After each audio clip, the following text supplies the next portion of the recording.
Bienvenue à la clinique de neurochirurgie de l'hôpital de Lille à Berne.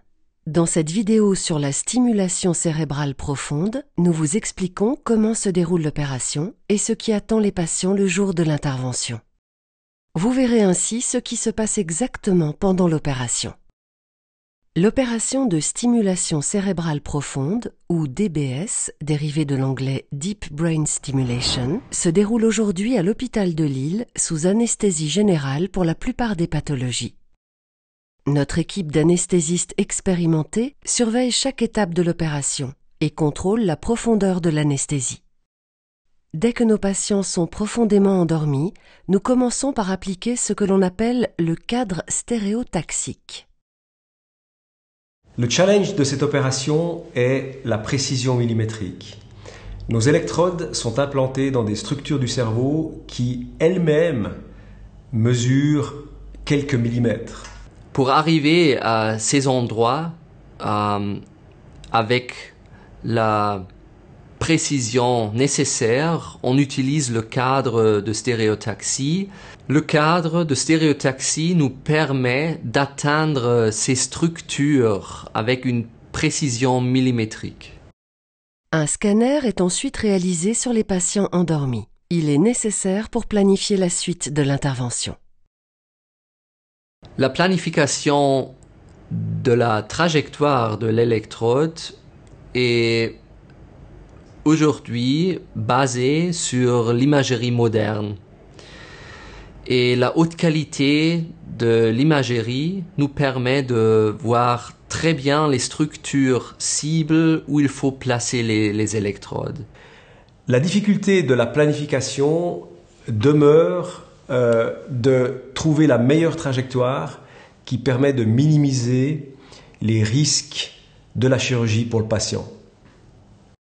Les coordonnées pour le cadre de stéréotaxie sont alors calculées à l'aide d'un logiciel dédié afin d'arriver au point cible souhaité. La planification est ainsi terminée et l'opération proprement dite commence. Au moment du Team Timeout, toutes les personnes impliquées dans l'opération sont présentes et très concentrées. Les coordonnées de la cible sont réglées et contrôlées par les chirurgiens sur le cadre robot. Tout est contrôlé par 2 personnes différentes afin d'éviter les erreurs. Le neurochirurgien ou la neurochirurgienne commence ensuite l'intervention. Après avoir effectué un perçage de quelques millimètres au niveau du crâne, les électrodes sont guidées avec précaution, millimètre par millimètre, jusqu'au point visé. Les neurologues sont également présents à ce moment-là dans la salle d'opération. Ils se concentrent sur l'analyse de l'activité électrique émise par les neurones, affichée sur de grands écrans dans la salle d'opération, à la vue de tous. Pendant toute l'opération, on est en train de mesurer l'activité des cellules du système nerveux central. Et ça, on voit projeté sur les ordinateurs qui sont présents pendant toute la durée de l'opération. Et pendant le processus que le neurochirurgien il est en train de manipuler à l'électrode qui est encore provisoire, on peut voir en même temps l'activité des cellules nerveuses centrales sur l'écran. Et ça nous donne une idée. Est-ce qu'on est sur le cible qu'on veut vraiment toucher? C'est-à-dire, si on est au cible, au moment-là, on voit une activité cellulaire qui est spécifiquement de ce cible qu'on veut pointer dessus. Pendant les enregistrements, les médecins anesthésistes sont également très attentifs. Donc, pendant la durée de l'opération, qui se déroule dans une anesthésie générale, c'est quand même possible, en fait, d'évaluer l'activité du nerveux central, donc une activité cellulaire qui se répercute sur l'écran. Et en même temps, on peut aussi stimuler et voir les potentiels effets secondaires qui pourraient se répercuter chez le patient malgré qu'il est encore endormi. Et ça nous donne une mesure de sécurité qu'on peut aussi projeter au neurochirurgien, qu'il place les électrodes exactement au cible où on veut mettre l'électrode. Une fois les mesures terminées, l'équipe est satisfaite. La position des électrodes est vérifiée et documentée une dernière fois avant que la peau ne soit refermée. Après le démontage du cadre de stéréotaxie robot, l'équipe se prépare à la phase 2 de l'opération.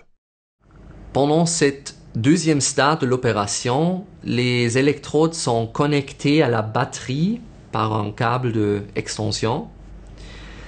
La batterie est implantée sous la clavicule et le patient peut choisir si c'est à droite ou à gauche. Après l'opération, les patients se réveillent de l'anesthésie et sont transférés dans l'unité de soins intermédiaires où ils sont étroitement surveillés. Si la première nuit se déroule sans problème, le transfert en chambre a lieu dès le lendemain. En général, le patient reste chez nous dans le service de neurologie pendant 7 jours. Pendant ces 7 jours, on est en train d'adapter la médication antiparkinsonienne, qui est normalement réduite, et on adapte les premiers paramétrages de la stimulation cérébrale profonde.